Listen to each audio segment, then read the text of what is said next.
Shalom, shalom. First and foremost, I want to give all honor and glory to Yahweh Bahasham, Yahweh Shai Bahasham, Rakah HaKodash. Double honors to the apostles and the elders, a great millstone, rule web, and a great example to us young brothers in the truth.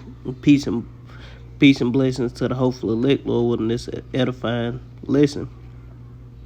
And it's an article from HuffPost going back to 2010. It was updated 2016, but it say Columbus Day, true legacy, cruelty, and slavery, going into the legacy of Cristobal Colon.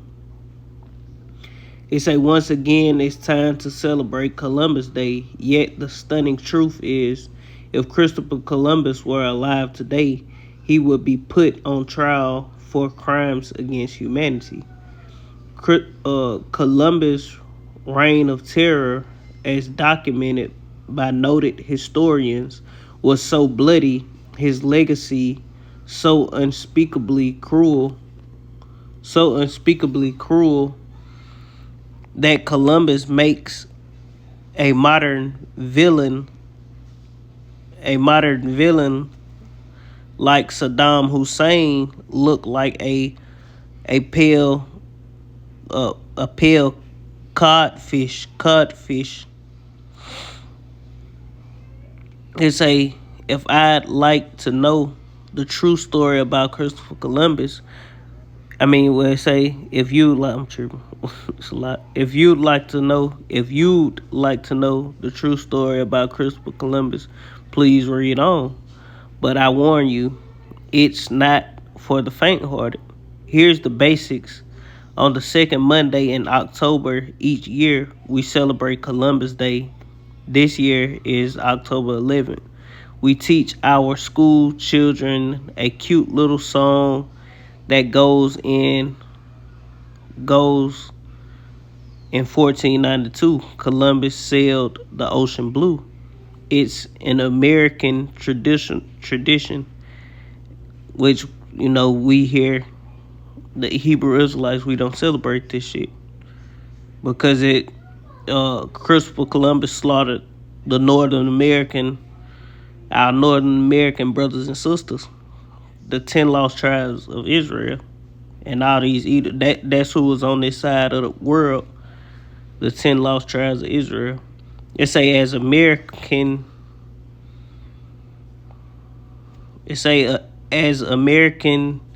as pizza pie, or as American as pizza pie, or is it? Surprisingly, the true story of Christopher Columbus has very little in common with the myth we all learned in school. Columbus Day, as we know it in the United States, was invented by the Knights of Columbus, a Catholic. Look who invented this shit. It's a Columbus Day, as we know it in the United States, was invented by the Knights of Columbus, a Catholic fraternal service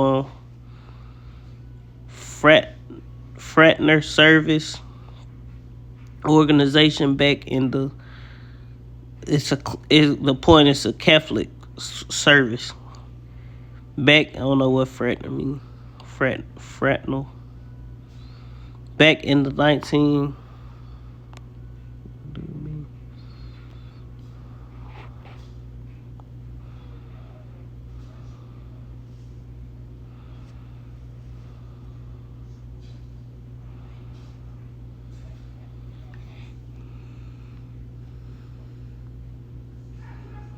I'm guessing like a frat club.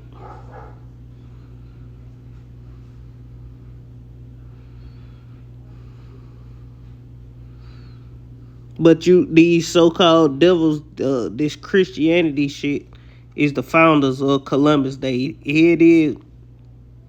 You niggas love, and ultimately it's to celebrate the downfall of our people. Going to show you that you shouldn't be worshiping and serving no goddamn Catholic And then most of the Northern Kingdom, that's what they is, Catholics and shit. Going to show you who conquered you and enslaved you. And they goddamn came up with a day called Columbus Day that niggas worshiping, used to worship and celebrate. I don't know if people really do it nowadays, but people used to. They teach you that in school, you know. You know niggas still do today. It say back in the 1300s that they were looking for a Catholic hero as a role model. And this nigga was a Catholic. He was a Catholic, Vocab Malone. Christopher Columbus was a Catholic hero role model. What do you have to say about this? You know, you Christians, you antichrist. This is y'all Catholic role model, Christopher Columbus. It's a back in 1930s, they were looking for a Catholic hero as a role model their kids could look up to. In 1934, as a result of lobbying by the Knight of Columbus, Congress and President Franklin Roosevelt signed Columbus Day into law as a federal holiday to honor this courageous explorer, or so we thought, you know. And ultimately, it's the boast in the face of you Negro, Latinos, and Native Americans that they took us down, you know. Because just like when we defeated our enemies, it was certain great defeats that became high holy days, such as the Passover, you know, such as different accounts, you know, like the Maccabees, if I ain't mistaken, Hanukkah, I think it's Hanukkah. You know, though, it's different high holy days that go into the downfall of our enemies. You know, just like when this place fall, we're gonna have a new high holy day in the kingdom. You know, that we'll keep, and all the heathens gonna keep it as well. You know, and we gonna be boasting on the downfall of our enemies, just like they basically doing. It say there are several problems with this. First of all, Columbus was the first European to discover Columbus wasn't the first European to discover America. As we all know, the Viking Leif Erikson probably founded a Norse village on Newfoundland some 500 years earlier. So hats off to Leif, you know. And this guy could have been a Jake. They probably gonna say he was a white Edomite, but he probably was a Jake. You know, he probably was a Jake, because Esau was not even fucking ruling during this time. Esau was in the Caucasus. Esau was fucked up at this time, put it like that. They didn't start coming back into power until the 1300s and coming back into prominence. So this guy probably was a Jake, and I doubt if that's how he looked. But he got the beard, you know. See, they got him with the beard, big beard. That's a lot. It say probably founded I'm right up in here. Above it. It say probably founded a Norse village on Newfoundland some 500 years earlier. So hats off to Leif. But if you think about it, the whole concept of discovering America is, well, arrogant, proud, Edomitish. After all, the Native Americans discovered North America about 14,000 years before Columbus was even born, and that's a goddamn lie. The Earth ain't even that. Ain't if it's creation itself ain't even that old. I'm gonna say that. If it is, it ain't that much. I'm talking about the whole creation, Lord creating the planet, sun, moon. I ain't even that old, you know. But Esau and this false science, and people believe it. And that's the thing. Esau lied about everything else. You think he ain't gonna lie about the times, the length of earth, and all these things to further confuse people? You know? Yeah, he is. Because he think he is God. He think he want to rewrite history. Confuse the people. So people won't look to the Bible and be like, damn, this is the truth. You know? It took 7,000 years to create everything, 6,000 years to create everything, and the Lord rested on the 7,000 year, roughly paraphrasing, if you know the breakdown. And after that is when things began, you know, as far as life being recorded, so to speak.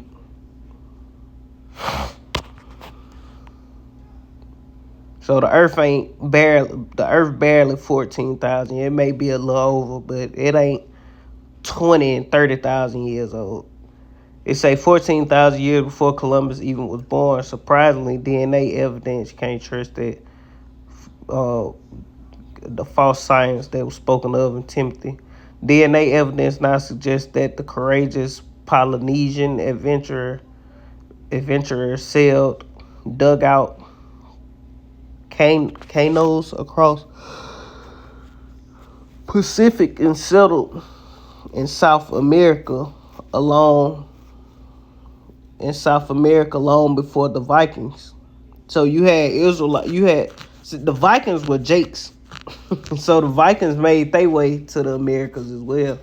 So that's why the scriptures tell you to be not concerned with endless genealogies that do gender strife up to paraphrase. Because at the end of the day, we really don't know what tribe, you know, we are. But through the spirit and through faith, you know, we label ourselves, oh, I'm from the tribe of such. But when we get changed, and we know we Israelites, put it like that. But can we go to the records and prove we are the tribe of Gad? Prove we are the tribe of Reuben? Prove? No, you can't, because so much time that went past, and now people been scattered to and fro, and you got tribes that have mingled amongst each other, you know. And we weren't keeping record. We didn't know who the hell we were. You know how Jake is. Jake gonna lay wherever he lay his hat, that's his home, so to speak. So, you know, and the Vikings were the Southern Kingdom for the most part. I already was here in America before Christopher Columbus, so you know we was mixing and mingling. The Vikings was mixing and mingling amongst the Northern Kingdom. Northern Kingdom mixing and mingling amongst the Vikings, and they knew that they all were Israelites, I'm pretty sure. It's a second Christopher Columbus wasn't a hero when he set foot on the sandy beaches of the Bahamas. He didn't even land in America. On October 12th, 1492, Columbus discovered that the islands were inhabited by friendly, peaceful people called the Lucanians, Taínos, the Taíno Indians, and the Arawaks. It say, and which are, if I ain't mistaken, we'll call them the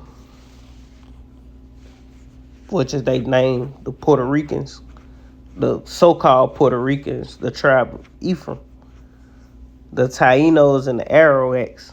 Written in his diary, Columbus said that they were a handsome, smart, and kind people. Yeah, we were beautiful people. They were the Israelites. He noted that the gentle Arawaks were remarkable for their hospitality, and that if you go through the scriptures and read about the different stories, just how Israelites were, amongst each other, because that's all the Bible is, a history book. We're very peaceable people and hospitable, you know, hospitable, They say they offered to share with anyone, and when you ask for something, they never say no. And that's how we gonna be in the kingdom once again. Cause, hey man, brotherly love is gonna abound. Wait till we get in the kingdom. You ain't seen shit yet, But we ain't gonna be not saying no. We gonna be fucking you heathens up. You gonna get got back, man. It say they offered. It say they offered to share with anyone, and when you ask for something, they never say no. He said the Arawaks had no weapons. Their society had neither criminals, prisons, nor prisoners. They were so kind-hearted that Columbus noted in his diary on the day of Santa Maria. On the day of Santa Maria was on the day the Santa Maria, and you got motherfuckers worship Santa Maria. On the day that Santa Maria was shipwrecked, the Arawaks labored for hours to save his crew and cargo. The native people were so honest that not one thing was missing. Columbus was so impressed that he slaughtered them. Let me stop. It say Columbus was so impressed with the hard work of these gentle islanders that he immediately seized their land for Spain and enslaved them to work in his brutal gold mines. Within only 2 years, 125,000, half of the population of the original natives on the island, were dead. This nigga wasn't playing. This is Satan, this is Satan's physical counterpart on earth. And the Lord set this man up to render judgment upon our people. Esau is the sword of the Lord. It say, if I were a native, I would mark October 12th, 1492 as Black Day on my calendar. Shockingly, Columbus supervised the selling of native girls into sexual slavery, young girls of the age of 9 and 10. And this is wickedness, because at the age of 9 and 10, the wickedness is not that they conquered our people and took the girls and sold them, because that's what happened in war. To the victor go the spoils of war, and they had got the victory over our people. So the wickedness wasn't them taking the girls and raping them. The wickedness was them, at least they were betrothed, but these girls were underage. They were way before the flower of their age. So they were pedophiles, just like today. It say the ages of 9 and 10 were the most desirable age by his men, because they freaky. These girls haven't even had their first period, so to speak. It say Columbus casually wrote about it in his log. He said, 100 castannolis, however you say that, are as easily obtained for a woman as for a farm, and it was very general, and there are plenty of dealers who go about looking for little girls. Those from 9 to 10 are now in demand. He forced these peaceful natives work to work in his gold mines until they died of exhaustion. If an Indian worker did not deliver his full quota of gold dust by Columbus' deadline, soldiers would cut off the man's hands and tie them around his necks to send a message. Slavery was an he that touch of you so-called Negroes, Latinos, and Native Americans, the northern and the southern kingdom. He that touch of you, I'm just quoting it because I ain't got that. He that touch of you touches the apple of the Lord's eye. So this what these people did this, which we ain't gonna put no goddamn hands on our neck, no crazy weird shit like these devils did, but we gonna get you devils, man. It's a slavery was so irritable for these sweet, gentle island people, the Israelites, that at one point 100 of them committed mass suicide. Catholic law forbade the enslavement of Christians, but Columbus solved this problem. He simply refused to baptize the native people of Hispaniola. They say on his second trip to the New World, Columbus brought cannons and attack dogs. If a native resisted slavery, he would cut off a nose or an ear. If slaves tried to escape, Columbus had them burned alive. Other times, he sent attack dogs to hunt them down, and the dogs would tear off the arms and legs of the screaming natives while they were still alive. And Spaniards ran short of meat to feed the dogs. Arawak babies were killed for dog food, and that's why the scripture said, blessed is he that taketh thy little ones and dash them. Again, roughly paraphrase, they say, pleasurable it is he who taketh thy little ones and dash them against the stones. And that's gonna happen in the kingdom of heaven. We're gonna take your little ones and we're gonna dash them against the stone, the same way you took our babies and turned them into dog food.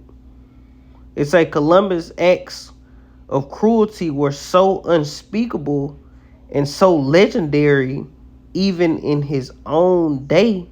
The governor Fresco,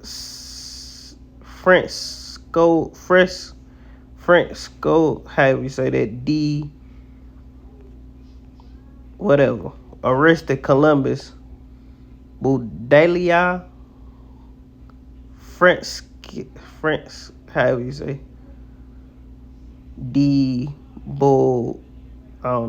Delia arrested Columbus and his two brothers, slapped them into chains, and shipped them off to Spain to answer for their crimes against the Arawaks. And there's some bullshit. But the king and queen of Spain, their treasury filled up with gold, and pardoned Columbus and let him go free.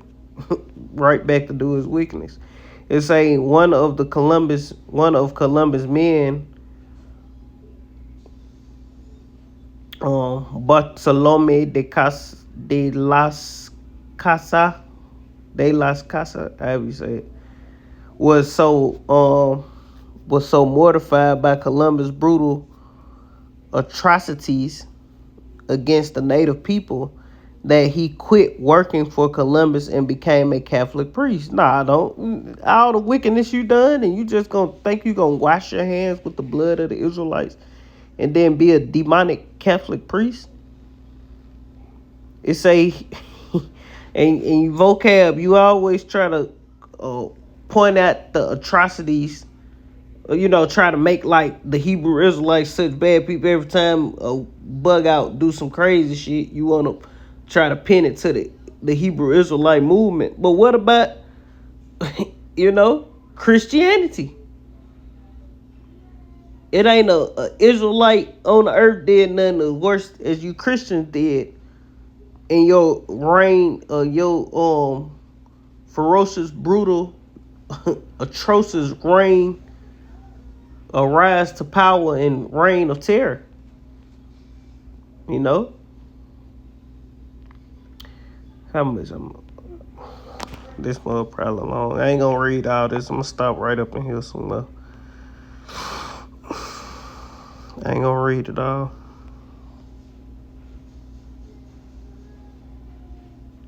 Get a couple precepts that I got. I ain't gonna get all of them because I just grabbed a whole bunch of precepts. It's a lot. All right, back right here. It say he describes how the Spaniards under Columbus commanded cutting off the legs of children who ran from them to test the sharpness of their blades. According to de las Casas, the men made bets as of who, with one sweep of the sword, could cut a person in half. He said that Columbus men poured people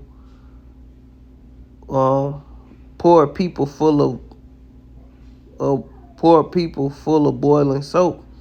In a single day, de las Casas was an eyewitness as Spanish soldiers dismembered, beheaded, or raped 3,000 native people. Such inhumanity and barbarianism were committed in my sight as no age can parallel de las Casas. And it's the terror of the Lord. This was the terror of the Lord coming on our people, man, for our wickedness. They say Judah and Israel were pressed together. We were brought here to serve out a punishment. It was a certain time where the devil was going to be loose for a little season, you know, and he been loose for a long time now. And the Lord getting ready to bring this nigga down.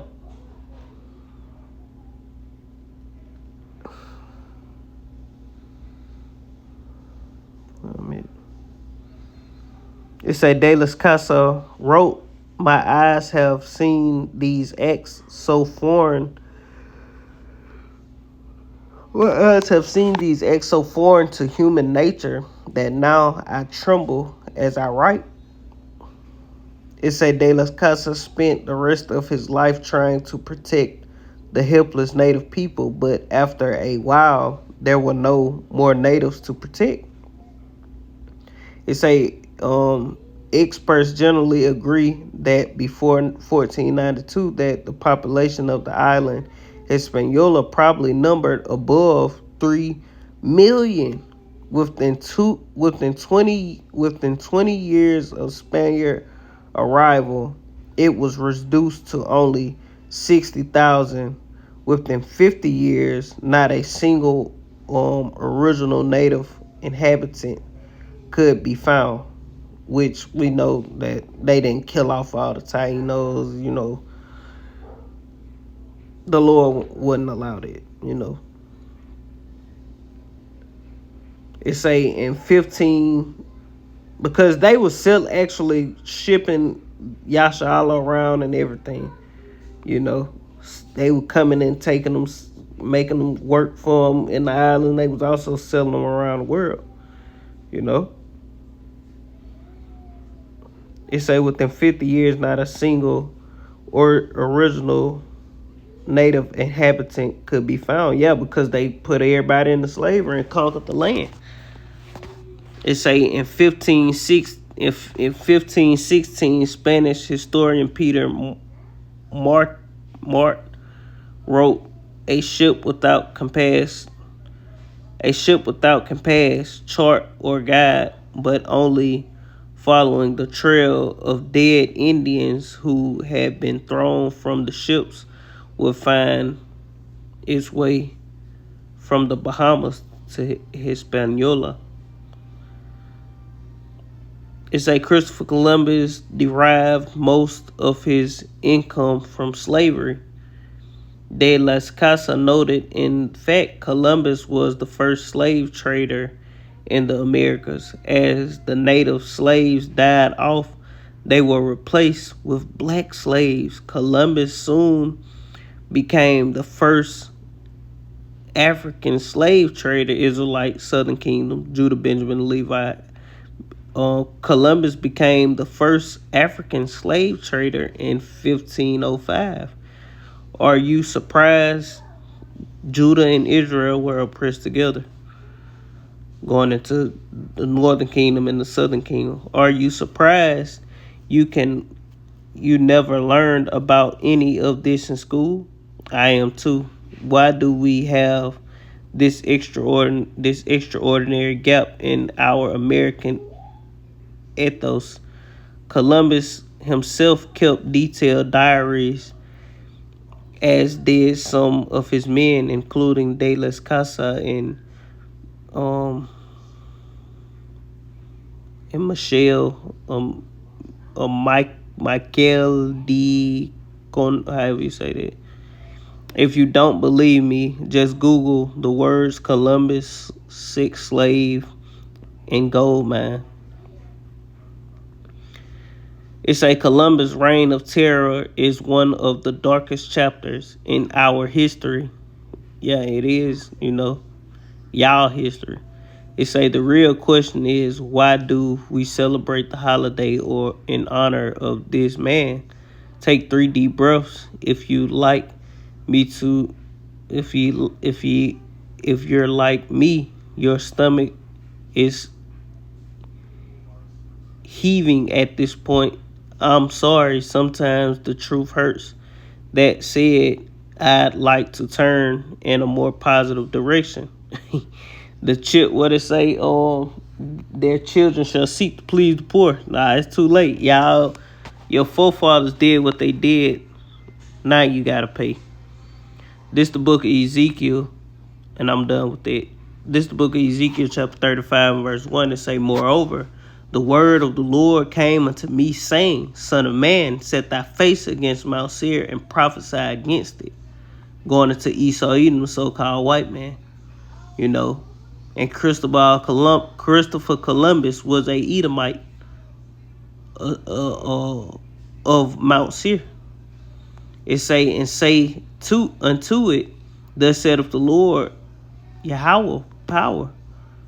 Behold, O Mount Seir, I am against thee, and I will stretch out my hand against thee, and I will make thee most desolate. I will lay thy cities waste, and thou shalt be desolate, and thou shalt know that I am the Lord. Because thou hast had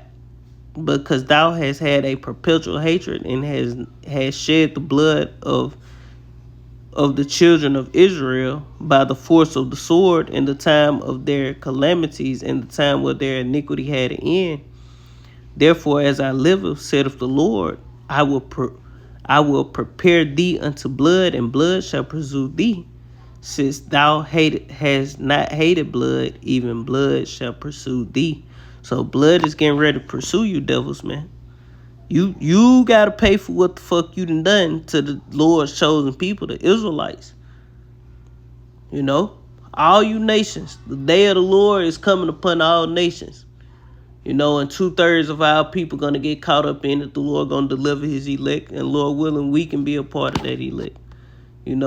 Me speaking for myself first and foremost. Lord, have mercy on me that I can be a part of the elect, and brothers who doing this work in truth and sincerity, fighting the good fight of faith. This the book of Numbers, chapter 35 and verse 33. It says, so ye shall not pollute the land wherein ye are, for blood it defileth the land, and the land cannot be cleansed of the blood that is shed therein, but by the blood of him that shed it. Now we know Cristobal Colon landed in the island of Hispaniola first. It's still, the atrocities carried on all the way to North America. Babylon the Great. So the Lord gonna judge these devils for what they've done. And you Edomites who done this, back then with Cristobal Colon, you back here today to receive your punishment. This the book of Obadiah, chapter verse 10. It's only one chapter. It say, for the violence against thy brother Jacob, shame shall cover thee. And who is Jacob? Israel. And it's speaking of Esau, Jacob and Esau.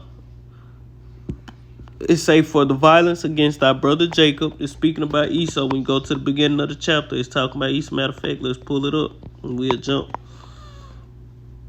This the book of Obadiah, chapter 1 and this the book of Obadiah, verse 1, because it's only one chapter. The vision of Obadiah, thus saith the Lord power concerning Edom. We have heard a rumor from the Lord, an ambassador is sent among the heathen. Arise ye, and let us rise up against her in battle. All right, not jumping to 10. Just going to show that it's speaking about Esau. 8. It say, shall I not in that day, saith the Lord, even destroy the wise men out of Edom, and understanding out of the mount of Esau? And thy mighty men, this going in the times we in now, the Lord is breaking Edom down. You know, they short season is up. You know, the devil was loosed out of his prison for a short season. That great dragon, Satan, when you go into Revelation 20, it say, and thy mighty men, O Teman, shall be dismayed, and shall be dismayed to the end that every one of the mount of Esau may be cut off by slaughter. For the violence against thy brother Jacob, shame shall cover thee, and thou shalt be cut off forever. You know, because when you read all Obadiah, go into how the Lord going to eviscerate Esau from off the earth. And even in the Zondervan Compact Bible Dictionary, it backs that, you know, the scene of great future judgment, which that it haven't happened yet. Because before they taken off the earth, they going to be paid back. All the wickedness they done, the enslavement, the torture, the atrocities done to the Israelites gonna be paid back some way, shape, form, or fashion, but all in righteousness. No wickedness gonna be happening, you know.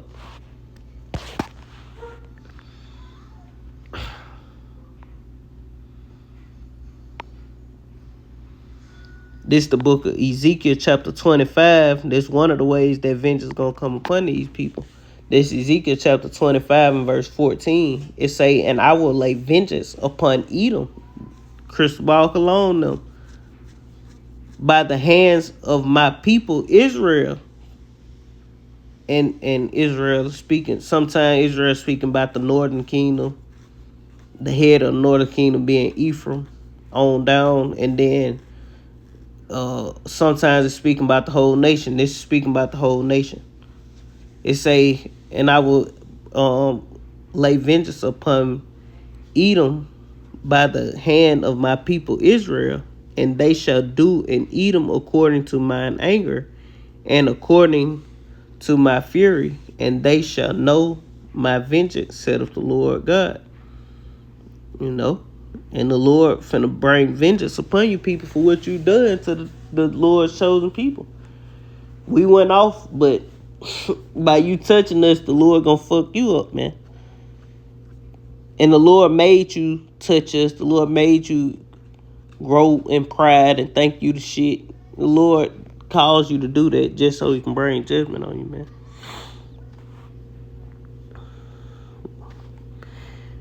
Oh, let me think. Let's see.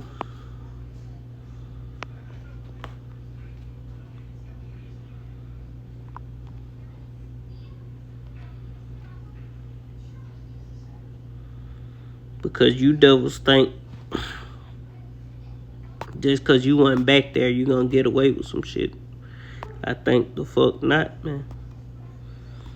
This the book of Isaiah chapter 14 and verse 21.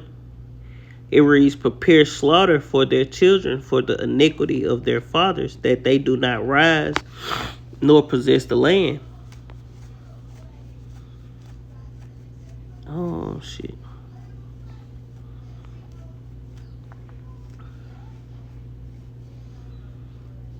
14. 21.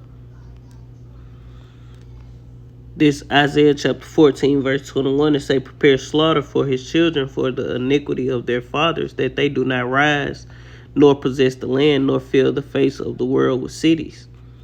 For I will raise up against them, saith the Lord of hosts, and cut off from Babylon the name, the remnant, the son, and the nephew. Lord gonna destroy you, man, saith the Lord, because the son and nephew represents the males of Edom, gonna be cut off. It say I will cut off from Babylon, which we know modern day Babylon is America. And the Lord used similitudes and stuff be double fold, and that's what's getting ready to come. Verse 23, and that's what's coming to America, because you Edomites that's here in this land are the same. You are the descendants of those devils who rape, rob, pillaged the land, and conquered us and did all manners of atrocities. And the devils that's over there in Europe, y'all all the same devils. So the Lord finna judge all you fucking people, man. And matter of fact, the Lord finna punish all nations as a whole. That's what the time we living in. It was another one I was thinking of. Let me see. I was thinking of something. I got it.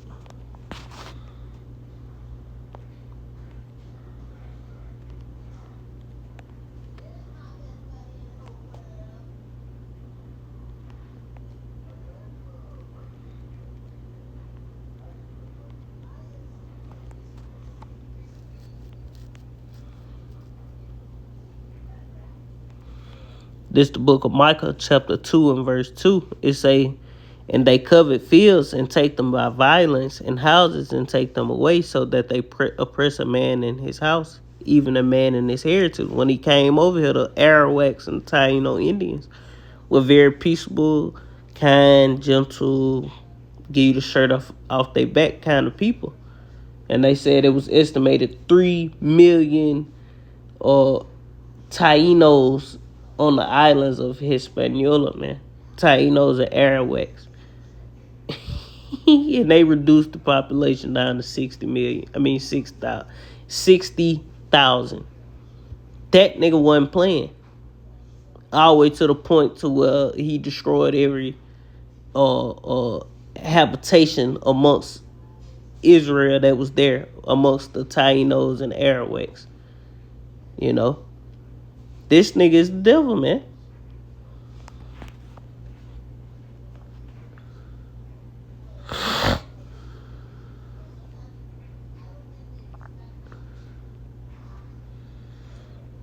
This is the book of Zephaniah, chapter 3 and verse 19. It read, behold, at that time I will undo all that afflict thee, and I will save her that halteth. The Lord gonna deliver Israel.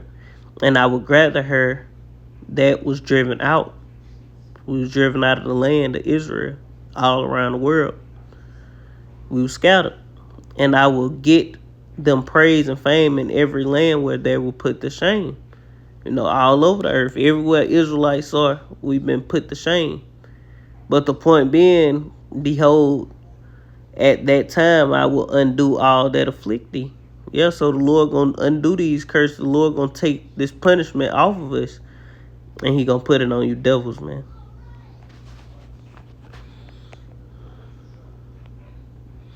This is a good one here. This 2 Thessalonians chapter 1 and verse 6, it says, seeing it is a righteous thing with Yahweh to recompense tribulation to them that trouble you. Yeah, it's going to be a righteous thing for the Lord to judge these people that troubled us, man. Think the Lord going to play with you devils, man? Hell no, man. You got to pay for what you done to his chosen people. Ain't no escaping this. The Lord coming back to take take you devils out. And Lord already waiting to rule over you. You know? The Lord sitting at the right hand of the Heavenly Father to Lord, what the Lord say, sit thou at my right hand till I make thy enemies thy footstool. And you Edomites, you're a part of the Lord's enemy. All nations that are not of the 12 tribes of Israel are the Lord's enemy. And then 2/3 of our people, Lord willing, will be part of that number. You know, each and every individual, we all separately fighting for our crown. You know, doing this work, you know, repenting, continuously to grow in the spirit and fight in the flesh. You know, it say, seeing it is a righteous thing for God to repent tribulation to them that trouble you. And Cristobal Colon and his posse, they troubled the Arawak and the Taínos, and even the Judah, Benjamin, and Levi. Because what he said, once they slaughtered up all the Taínos and they ain't had no more slaves, they started getting what? African slaves going into the southern kingdom, which were Israelites as well. This Jeremiah chapter 49 and verse 12 say, for thus saith the Lord, behold, they whose judgment was not to drink of the cup have assuredly drunken. And art thou he that shall go altogether unpunished? Yeah, Esau, you think you're going to get away with the shit you did? That's what the Lord's saying. Thou shalt not go unpunished, but thou shalt surely drink of it. Yeah, you devils finna drink, man. And drink indeed. You gonna swallow it down, the dregs thereof. Gonna be some bitter shit. You getting ready to go into a bitter, harsh, hardcore captivity. All you elites who ain't never worked hard in your life, probably ain't broke a sweat from actually doing back-breaking, oppressive labor. The only time you devil sweat is when you exercising.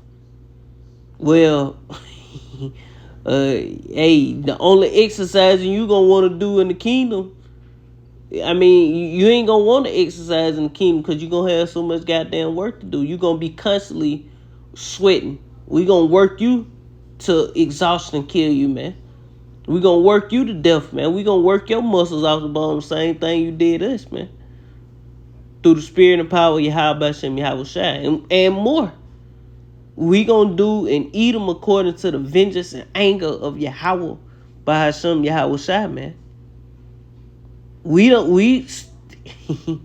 you know, like the apostle say, we still trying to figure out how you gonna get through that 1,000-year period. You know, we still scratching our head. How the fuck he gonna get through this time frame of captivity, of punishment?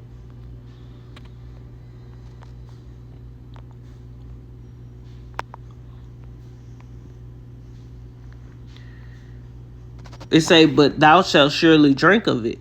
For I have sworn by myself, saith the Lord, that Basra, wanted to you Edomites, this was the capital city of the land of Petra, that Basra, which represents America, shall become a modern, which now represents America through the Spirit.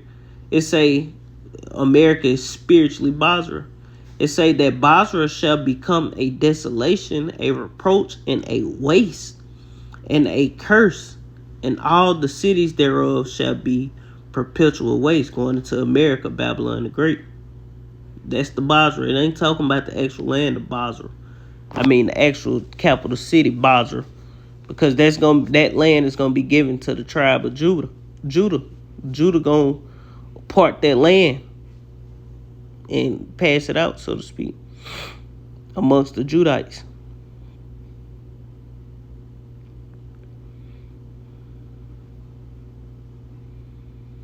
Yeah, and the Lord getting ready to make you heathens going to battle. But I'm going to keep going to say, I have heard a rumor from the Lord. An ambassador is sent unto you, unto the heathen, saying, gather ye together and come against her, and rise up to the battle. It say, for lo, I will make thee small among the heathen, and despised among men. It say, thy terribleness have deceived thee, and the pride of thine heart, O, the same thing Obadiah said, in the pride of thine heart, O thou that dwellest in the clefts of the rocks, that holdest the height of the hill, though thou shouldest make thy nest in as high as an eagle, I will bring thee down from thence, saith the Lord. And it's speaking about Esau Edom, the so-called white man. His nest way up there with the eagle. It say also, Edom shall be a desolation. Everyone that goeth by it shall be astonished and shall hiss at all the plagues thereof. It say, as for the overthrowing of Sodom and Gomorrah in the neighboring cities thereof, saith the Lord, no man shall abide there, neither shall a son of man dwell in it, going into America. And that's pretty much the point. The Lord finna destroy America. And you know, Edom is linked to this great judgment that's coming. You know, Edom is linked there.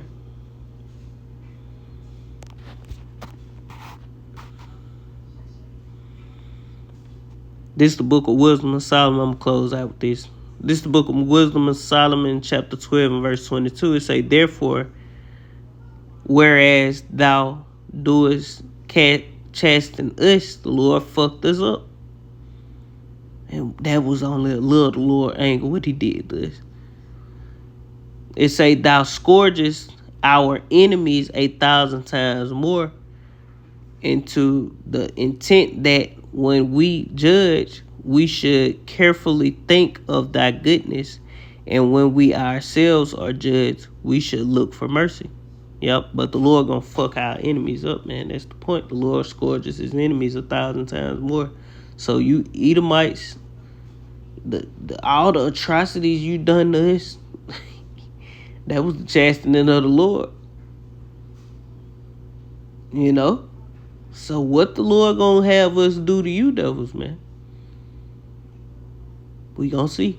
So with that, Lord, when this was edifying, I want to end to giving all honor and glory to Yahweh, Bahasham, Yahweh Shai, Bahasham, Rakaha Kodash, double honors to the apostles and the elders, a great millstone, rule web, and a great example to his young brothers in the truth. Peace and blessings to the overlay. Shalom. Kwame Yashala and the Baba.